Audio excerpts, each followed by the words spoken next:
When anything comes loose on a highway, tragedy can follow close behind. That motorcyclist survived, but crashes like that happen every day. That's a very common occurrence. In Austin, Will Mackin is the guy that clears it. That's a dresser. Like this nightstand on I-35. Right next to the highway, he hauls it to his truck, then ties it down. And that's not going nowhere. And any debris that falls off a vehicle can be a 70-mile-an-hour projectile that can easily hit a windshield. But even if it just falls on the ground, it's still an obstacle in the roadway that can easily cause a crash. That's why Mackin's there to pick it up. That's how much force is against your loose load, and it will blow it out of the truck. I just grabbed the steering wheel, punched the brakes as hard as I could. In Virginia, Stuart Roy was nearly killed by a pitchfork that flew off a truck and embedded into his windshield. Well, the only reason it didn't come all the way through and actually hit me and probably go through my head was because part of the pitchfork went through the frame of the car. Now it hangs in his office as a reminder. I'm lucky to be alive.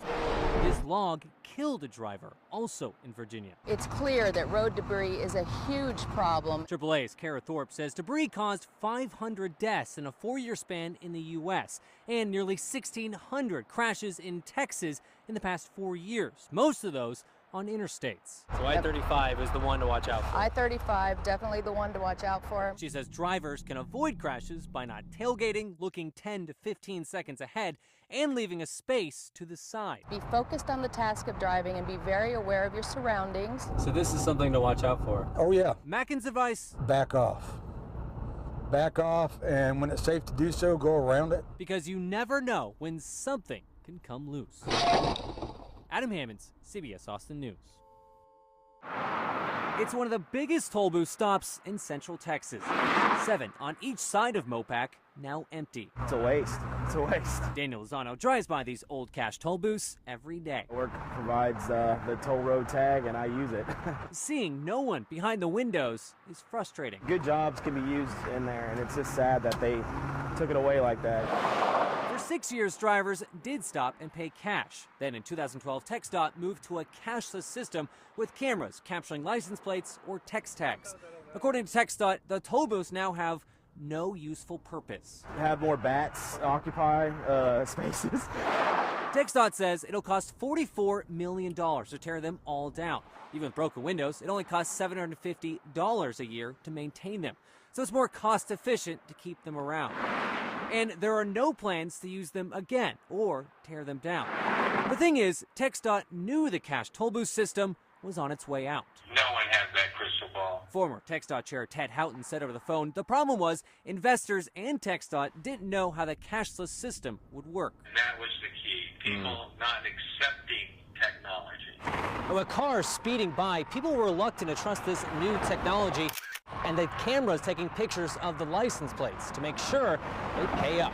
You just didn't want to shortchange yourself, no pun intended. But toll authorities now say they're better in every way. It's more efficient for us, it's more efficient for the driver because they don't have to stop to pay their tolls, they just keep on going, and it's by far safer. That's a lot of money. Now, Lozano hopes these relics of the road would go away. What do they do to an old home that's just wrecked? You know, they tear it down, you know. In Austin, Adam Hammons, CBS Austin News.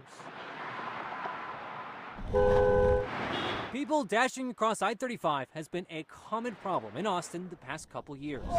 Not yet that I'm aware of. Nancy Espinosa had never seen it, but her company, Cabinets to Go, just moved in off I-35. And in the middle of the interview, she saw it firsthand. The man stood there for more than a minute until he stepped out. No, sir, stop! Don't do that. It's scary. It's something that you don't want to see. I wish he would came over here. Maybe we could have talked to him and see why they keep doing that. In a new survey, they did get some answers. Federal, state, and local officials walked I-35 early this year to see why this is happening and come up with ideas. They took this picture of a man who crossed I-35 while they were there.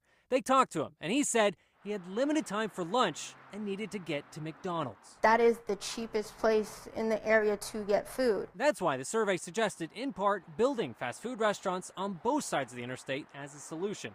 and providing more lighting on bridges, creating a looping bus service just in that area, and building screens over barriers. I definitely think there's something that needs to be done. Most of that won't happen, but Espinosa is happy they're looking into it. Their safety matters, and if they're having to run over a freeway to get to McDonald's, there's got to be a better solution to keep them at least somewhat safe.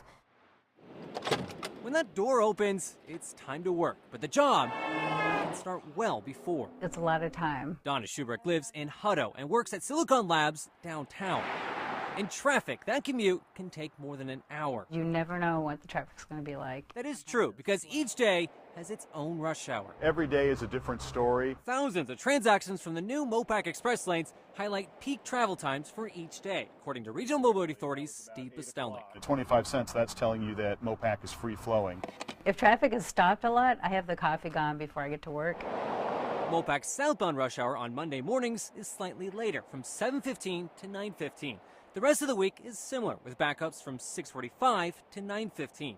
The worst backups are at 8:30 for every day except Friday, and it's around 8. The peak in the morning is occurring a little bit later than you might expect. There is a trend here. Mondays and Fridays are different. In general, Mondays and Fridays tend to have a more spread out peak hour. That stays the same in the afternoon. Mondays start around 4 and go to 6:40. Tuesday, Wednesday, Thursday, about 3:45 to 6:50. Fridays start early and end early, from 2:45 to 6:15. The worst traffic is consistent, from 5:15 to 6:15. We also looked at I-35 patterns. So how do those numbers compare to I-35? Well, we see pretty similar travel times. TxDOT's Diane Hodges shared travel times on 35 broken down by day. They show similar patterns. Mondays and Fridays, less traffic, with Friday's rush hour picking up early, about 1 p.m. But the daily morning peaks are earlier, at around 7:45. So we probably have a little more traffic. The reason why traffic changes daily is not just because people come in late to work on Monday, leave early on Friday. It's also because more than 60% of drivers on the road do not follow a daily routine. You don't really have this obvious commuter pattern that we all envision, that every day it's the same person out there slogging away at the same time going to work. Still, after 6:30 p.m., traffic times are night and day. That's why Schubert comes in and stays late to avoid the rush. So it just depends on if you like sitting in your car or you want to sit at your desk for a few more minutes. In Austin, Adam Hammons, CBS Austin News. Getting on a bus isn't new, but this one, a little different. Cool, it's like the way of the future. They're starting out. Grad students Nathan Clement and Noah Anderson hitch a ride on an autonomous shuttle. No driver, no steering wheel. It was kind of weird, actually. It sort of caught me by surprise as it was turning without any kind of obvious... Without a steering. Yeah. The 12-person electric shuttle went on a set route in a UT parking lot as a showcase from Cap Metro. We're very interested in autonomous vehicles. CEO Linda Watson says they could bring this to Austin in a few years. There's lots of interesting areas that we think could work. She says it wouldn't replace the big buses. It would act as a way to get to and from a bus stop. And it could work at UT or the airport. There's lots of possibilities, but we're not quite there yet. One of the things they really want to emphasize is the safety aspect of this shuttle, because whenever it does get close to somebody, it'll actually stop by itself. And it's actually kind of interesting. It's on its own route. So whenever you back up, it'll go with you until it gets close to you and stops again. I'm afraid of them. Patricia and Bill Job had to come and see it. They weren't faced by just seats inside. It's a calming experience. I thought very pleasant. It didn't frighten me. A control room could operate it if needed, and the tech is there. 14 countries already use this shuttle, but the U.S. still needs testing. I don't think we have the environment or the policies in place. For now, these riders are happy to get a taste of what's to come. I think that's really exciting. I'm looking forward to having more of these self-driving cars. On the UT campus, Adam Hammons, CBS Austin News.